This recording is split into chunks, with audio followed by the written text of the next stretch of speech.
What's up, everybody? Emery Hunt, the czar of the playbook, back with you once again for our Week 7 Ivy League football preview as we take a look around the Ancient Eight. Now let's take a look at the Ivy League standings, and as you can see, only one team remains unbeaten, and that's Princeton. The Tigers remain unbeaten both in league play and overall, as they said, it's 6-0 on the season. Now there's a logjam at number 2.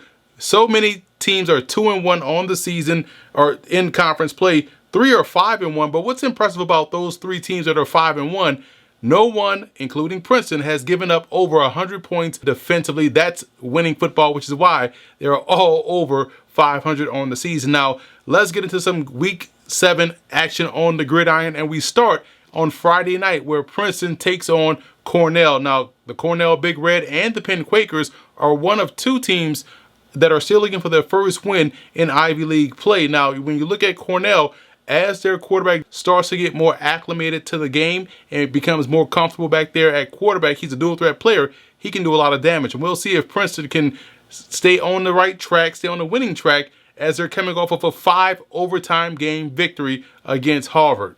Next up, we have Columbia taking on Yale, and the Lions are coming off of an outstanding performance defensively. They shut out Dartmouth 19-0, and the obvious thing I'm looking for in this ball game is, can they repeat or have an encore performance defensively? And when you look at Yale, I need to see more of their quarterback, Nolan Grooms. This guy was outstanding last weekend, over 100 yards rushing, over 280 yards throwing the football. He's a dual threat playmaker for the Bulldogs, and he's going to have a huge day if they're going to pull off the upset.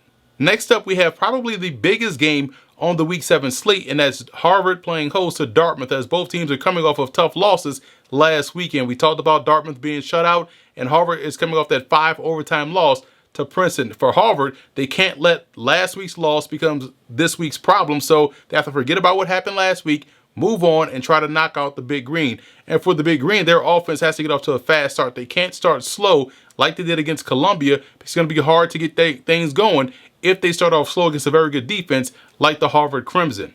And lastly, the Penn Quakers welcome in the Brown Bears, and they're looking for their first win, Ivy League win of the season, are the Penn Quakers, and they're going to have to do it with defense, because when you look at this trio of Brown Bear wide receivers, I love what I'm seeing from Hayes Sutton, Wes Rocket, and Graham Walker, who had the game-winning touchdown last weekend against Cornell. If Brown comes out guns a-blazing like they've done offensively all season long, it can make things difficult for Penn. So that's why if you're the Quakers, it's going to be about playing good defense, getting off the field on third downs, so getting those early stops and trying to force some turnovers from the Brown quarterback, E.J. Perry. So that's a wrap for this Week 7 Ivy League football preview. For more Ivy League football content, keep it locked here on ESPN+.